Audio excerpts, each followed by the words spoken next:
Vint, hemos escuchado casos de éxito en India, hemos escuchado casos de éxito con la tecnología en Brasil. ¿Cómo México, y yo sé que es una pregunta bastante amplia, pero ¿cuál sería el norte que tendría que tomar México para adoptar de una manera más rápida la tecnología? Solo para complementar esta pregunta, la tecnología permite muchas veces hacer brincos de evolución, que no nos tome tanto tiempo una curva para llegar de un lado a otro.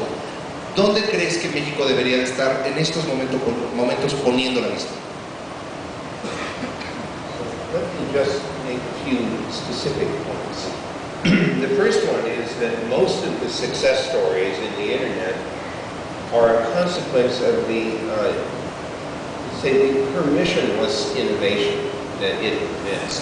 If you look at some of the most successful companies, the companies like Yahoo and Amazon and Google and eBay and Skype and so on, what you discover about them is that the founders of the company did not have to get permission from every internet service provider in the world to try out their application. They just got access to the net and paid whatever they had to pay to do that and then put their service up. And for the ones that were successful, it's because people liked to use their applications. So this permissionless idea is really powerful, and we want to preserve that in the innovation ecosystem associated with the internet. The second point I would make has a little bit to do with critical mass. Some of what you said would lead people to conclude that until we get enough people in Mexico online and using these applications, it's going to be hard to get the ecosystem engine to turn over. That may only be partly correct. The use of the internet in the business enterprise, or for that matter, government interaction and individual interactions in Mexico, does depend on the spread of access to the facilities and the facilities themselves. But there's nothing stopping an entrepreneur in Mexico from taking advantage of other countries that have well-developed internet infrastructure to deliver products and services to them or to market to them. So in these cases, the entrepreneur is looking for targets in the world where there is already a high penetration of internet access and leveraging that independent of your ability to use the technology domestically. The third thing that I would add to this mix is that it's hard to have really successful innovation in an ecosystem that does not supply capital. And so there has to be willingness to accept risk. In some parts of the world, like Europe, much of the capital available for business formation comes from banks, and banks historically have been very reluctant to take risks. I must confess to you that this recent episode of economic decline is a side effect of banks taking risks that they shouldn't have taken.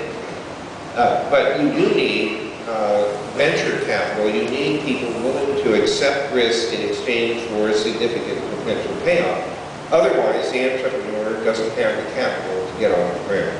So when you think about a successful ecosystem for innovation, a number of conditions have to be met. We need to have a well-educated workforce, not just in information and communications technologies, but in business operations and in all the other financial things, organizations and human resources. You need a broadly well-educated workforce. You need to have the ability to fund these new enterprises long enough that they can show their utility and perhaps get to the point where a public offering is feasible. Incidentally, public offerings are also a very important part of the innovation engine. The ability to have a rich and active stock market that allows the public to invest in these companies is just as important as the venture capital, sometimes more so. And so anyone who is seeking to create an innovation ecosystem has to recognize that all of these various conditions need to be met or the engine won't turn over. And if you forget that, you often invest in only a portion of the mechanism, and then you're disappointed when you don't get the result. Bueno, en estos momentos vamos a ver si tenemos algunas preguntas del público.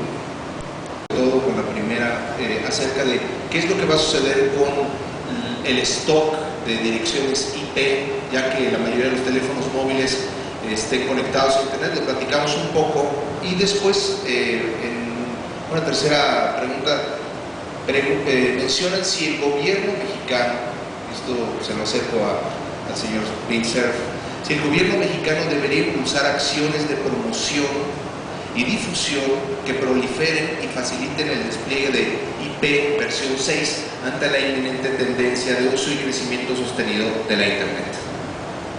¿Es algo en lo que el gobierno tenga que participar activamente, Vint?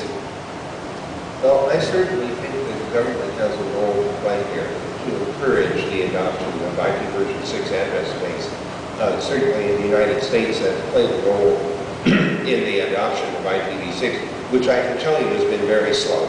The standards were made in 1996, so here it is 13 years later.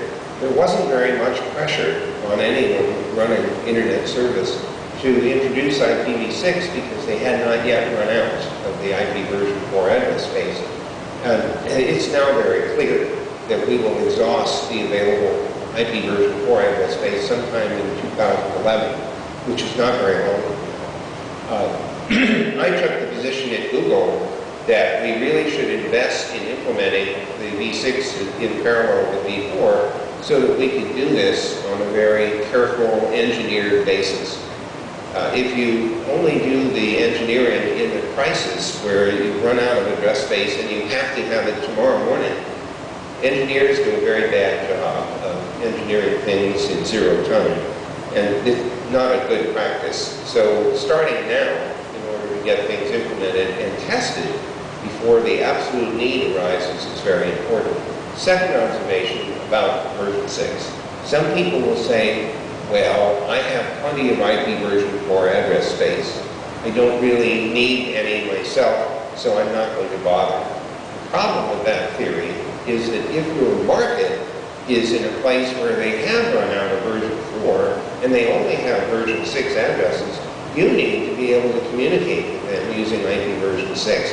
So you don't want to accidentally foreclose access to markets by thinking that you don't need to implement V6 because you don't need it yourself. Now, the government in the United States mandated that all federal agencies and the military adopt IP version 6 by a certain date. Well, this sort of worked. What happened is that they tended to buy equipment that was capable of running IP version 6, but they didn't turn it on. And we have a similar problem. The internet service providers have equipment which could run IP version 6. They haven't turned it on, and the usual excuse is, well, nobody's asking for it. Well, I said, well, I'm asking for it. That didn't help.